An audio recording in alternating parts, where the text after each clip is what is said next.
بسم اللہ الرحمن الرحیم۔ ایک حدیث میں ہے کہ حضور اقدس صلی اللہ علیہ وسلم نے حضرت ابی بن کعب سے یہ سوال کیا کہ ابی بن کعب یہ بتلائیے کہ قرآن کریم کی سب سے افضل آیت کون سی ہے؟ حضرت ابی بن کعب نے تھوڑی دیر سوچا اور سوچ کر جواب دیا کہ یا رسول اللہ صلی اللہ علیہ وسلم، سب سے افضل آیت آیت الکرسی ہے۔ آپ صلی اللہ علیہ وسلم نے فرمایا، اے ابو منذر، آپ کو علم مبارک ہو۔ اور آپ نے یہ بھی ارشاد فرمایا کہ یہ قرآن کریم کی وہ آیت ہے کہ جس کو اللہ تعالیٰ نے ایک زبان عطا فرمائی ہے اور دو ہونٹ عطا فرمائے ہیں، اور یہ آیت عرش الہی کے پاس رہتی ہے اور عرش الہی کے پاس رہ کر اللہ کی پاکی بیان کرتی ہے۔ اور ایک اور حدیث میں ہے کہ یہ آیت الکرسی چوتھائی قرآن کے برابر ہے، یعنی جو قرآن کریم میں جو مضامین بیان ہوئے ہیں ان مضامین کا ایک چوتھائی مضامین کا حصہ اس آیت الکرسی کے اندر موجود ہے۔ اور ایک اس کا مطلب علماء نے یہ بھی بیان فرمایا ہے کہ ثواب کے اعتبار سے، فضیلت کے اعتبار سے، پڑھنے کے اعتبار سے یہ آیت الکرسی جو ہے چوتھائی قرآن کے برابر ہے۔ جو شخص ایک مرتبہ آیت الکرسی کی تلاوت کرتا ہے اللہ تعالیٰ اس کو چوتھائی قرآن کا ثواب عطا فرماتا ہے۔ لہٰذا اگر کوئی شخص اس کو 4 مرتبہ پڑھتا ہے تو اللہ تعالیٰ پورے قرآن کریم کی تلاوت کا ثواب عطا فرماتے ہیں۔ اور ایک اور روایت میں ہے کہ جو شخص اس آیت الکرسی کی تلاوت کرتا ہے، اس آیت الکرسی کو پڑھتا ہے، تو جس وقت وہ آیت الکرسی پڑھتا ہے اللہ تعالیٰ اس وقت سے لے کے اگلے دن اس وقت کے آنے تک اللہ تعالیٰ ایک فرشتہ مقرر فرما دیتے ہیں۔ وہ فرشتہ جو ہے اس کے نام اعمال میں نیکیاں لکھتا رہتا ہے اور گناہوں کو مٹاتا رہتا ہے۔ اگر ہر فرض نماز کے بعد ایک مرتبہ یہ آیت الکرسی پڑھ لی جائے تو گویا کہ اللہ تعالیٰ 5 نمازوں کے بعد 5 فرشتے مقرر فرما دیں گے جو اس کے نام اعمال میں نیکیاں لکھنے والے ہوں گے اور گناہوں کو مٹانے والے ہوں گے۔ اور ایک روایت میں یہ ہے، حضرت علی رضی اللہ تعالیٰ عنہ فرماتے ہیں کہ میں نے حضور اقدس صلی اللہ علیہ وسلم کو منبر پر یہ فرماتے ہوئے سنا کہ جو شخص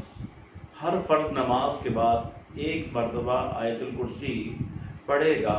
تو اس کے درمیان اور جنت کے درمیان صرف ایک رکاوٹ ہے، اگر وہ رکاوٹ دور ہو جائے تو یہ شخص سیدھا جنت میں چلا جائے۔ آپ نے فرمایا کہ اس کے اور جنت کے درمیان جو چیز حائل ہے وہ موت ہے،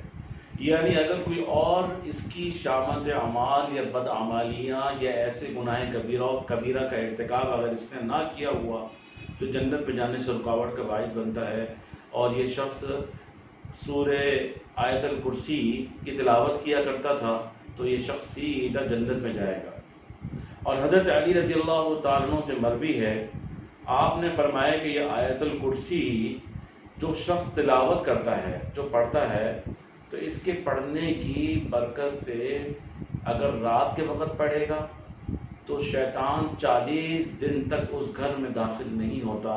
جس گھر میں آیت الکرسی پڑھی جاتی ہے، اور جب شیطان داخل نہیں ہوتا تو وہ گھر اور گھر والے شیطانی اثرات سے محفوظ ہو جاتے ہیں۔ اسی طریقے سے کوئی جادوگر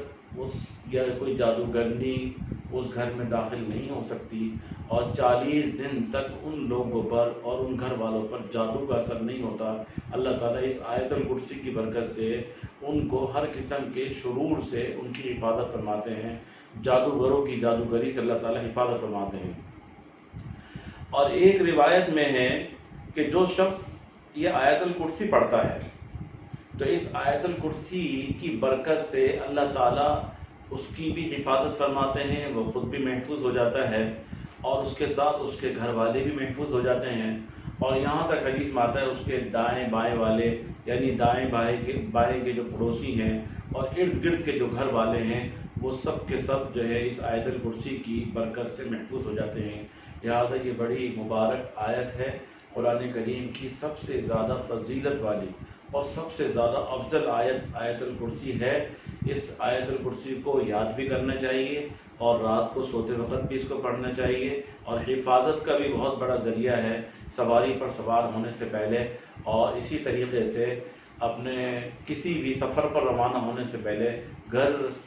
سے باہر جاتے وقت آپ آیت الکرسی پڑھ کر نکلیں انشاءاللہ ثم انشاءاللہ اس آیت الکرسی کی برکت سے ہر قسم کے حادثوں سے اللہ تعالیٰ حفاظت فرمائیں گے۔ اللہ تعالیٰ ہم سب کو عمل کرنے کی توفیق نصیب فرمائیں۔